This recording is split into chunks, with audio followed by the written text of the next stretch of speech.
Senator, first of all, there are so many conflicting reports about exactly what occurred on June 24th. In your words, what happened on the runoff? Well, due to some pretty nasty campaigning on the part of the Barbour-Cochran machine, more than 40,000 Democrats crossed over and decided the Republican nominee for the U.S. Senate in Mississippi. And many of those voters, of course, were ineligible because they voted on June the 3rd. And our law says you can't vote in a Democratic primary on June the 3rd and then switch over and vote in a Republican primary runoff on June the 24th. So we expect to find thousands of irregularities. Where are you right now in terms of searching for those? And they don't have to be irregularities, they have to be illegalities. It's a combination. It's a combination of both. It's pretty easy to empirically prove someone who crossed over from June the 3rd to June the 24th. That's an illegal or an ineligible vote. But on some of these books, you can't tell.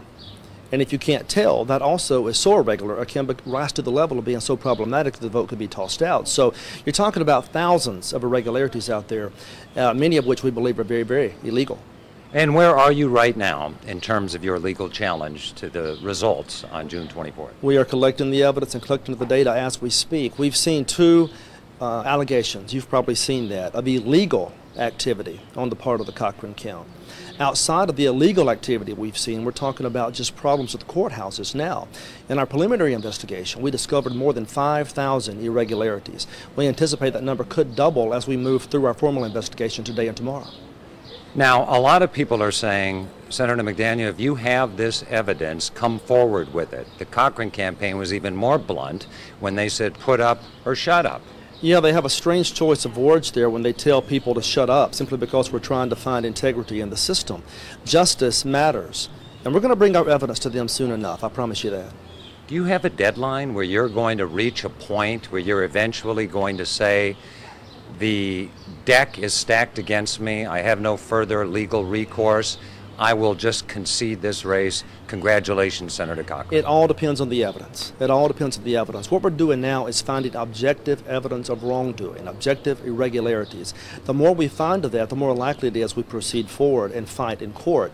You're right, though. If we get into this and we don't find as many irregularities as we anticipate, if we don't find the illegal conduct that we anticipate, then certainly at that point that would warrant further action. Are state GOP, county GOP, and even out-of-state forces being helpful in terms of providing ballots and polling data? Some are being helpful, some are not. And that's unusual to me, and I'll tell you why. We have to find integrity in the voting process. That's what matters. We saw last year in Hattiesburg what can happen when there's not integrity in the voting process. We're going to find that Mississippi and restore integrity in the process one way or the other. We do that by rooting out corruption in the system. That's the corruption we're after right now. But secondly, we likewise have a party apparatus that needs its integrity restored as well. The Republican Party right now is split in large part because of the way Senator Cochran campaigned, because of the race baiting, because of the accusations, because of all they did down the stretch to avoid or to get away from our party's platform and to basically campaign as Democrats. In so doing, they move 40,000+ Democrats into the Republican primary. That's a problem, and I'll tell you why. We have primaries so Republicans can select their nominee. Democrats have primaries so Democrats can select their nominee.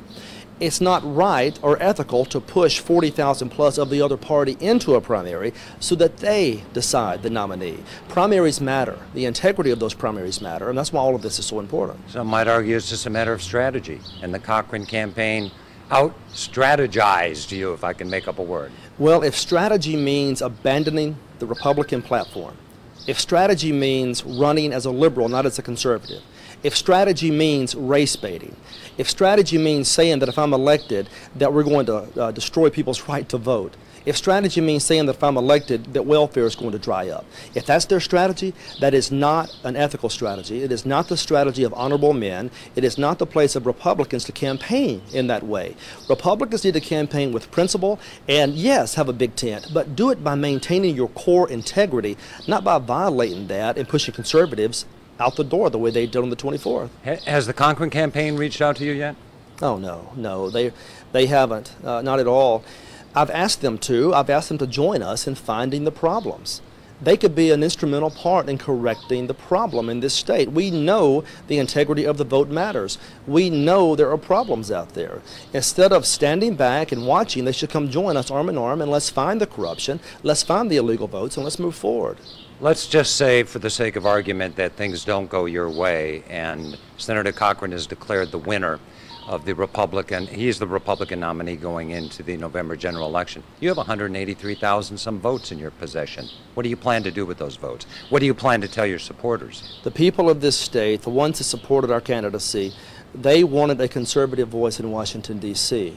They wanted someone that would run on a conservative platform, someone that would run to bring economic development in Mississippi, not because of too much government, but because we're getting government out of the way of people so we can have a productive economy.